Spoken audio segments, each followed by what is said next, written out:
Welcome to today's Research Business Daily Report, where we're going to pass on a chilling and at the same time compelling article that, believe it or not, claims that websites are being credited with millions of fake online visitors.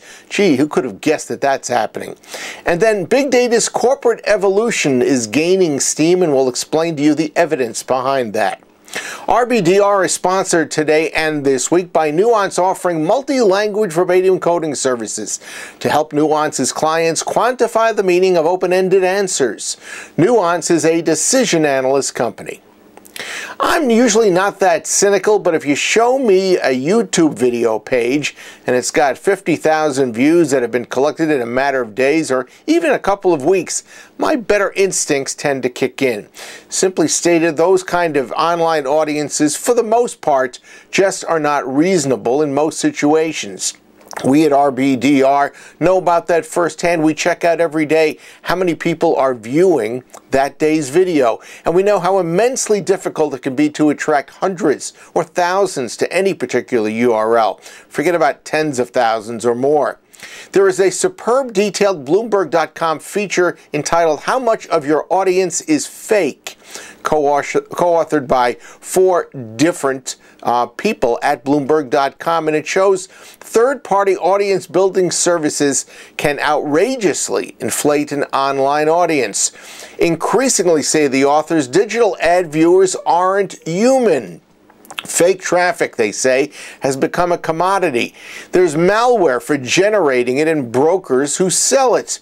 And continuing on, they say some companies pay for these audiences intentionally, some get them accidentally, and some prefer not to ask where the traffic is actually coming from. They say, quote, "It's given rise to an industry of countermeasures which inspire countermeasures." The article spells out common ways of inflating web audience. Some examples: buying traffic. Secondly, visitor numbers that add up from pop-ups. Did you know that as soon as a pop-up window appears on your computer, you're being counted as having seen the ad even though you're not exposed to it? A piece of ad-bat malware can surreptitiously take over someone else's computer, create a virtual browser, independently browse the internet, and build visitor counts for another computer or website. Programmatic ad buying systems are out there that don't necessarily differentiate between real users and bots.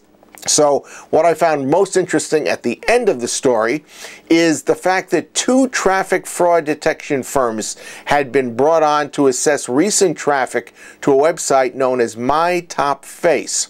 They estimated that of the 30,000 visitors reported to that site, one said 94% of them came from bots. The other said 74% came from bots. Look for the link to this story, which I guarantee you will leave your head shaking and most likely lead you to pass it along to a colleague. Next, CIO.com reported on a Gartner corporate survey of IT and business leaders, and it shows the number of big data projects that enterprises are investing or planning to invest in has jumped from 73 to 76% during the last year. It doesn't seem like a very significant jump, but that seemingly insignificant increase has a story behind it. These big data initiatives are increasingly originating with financial, marketing, and other business unit leaders inside a corporation. And Gartner says they are pressuring the CIO to collaborate with them to ensure that the big data project that they're doing is aligned with each company's strategy. Clint Bolton explained that so far this year, CIOs have triggered 32% of the big data projects that are out there, but business unit heads are responsible for 31% of those projects. And let's compare that with 2014. Only a year ago, CIOs were initiating 37% of big data projects, while the other 25% for big data were coming from business leaders. So there's been a significant jump right there. It's important to note that business leaders still have some uncertainty about the best sources for their insights, so they are still extremely dependent on IT departments. This is also an interesting read, and we've also got the story link for you. It's in the email to today's subscribers and also in the description box underneath the video. That's your Research Business Daily Report. We've been sponsored by Nuance, offering multi-language verbatim coding services that help their clients quantify the meaning of open-ended answers. Nuance, a decision analyst company, wants to make it easy for you to find out more about them. So they've created a link. It's www.nuancecoding.com. Check it out. I know it's going to be worth your while, as it has been for so many others.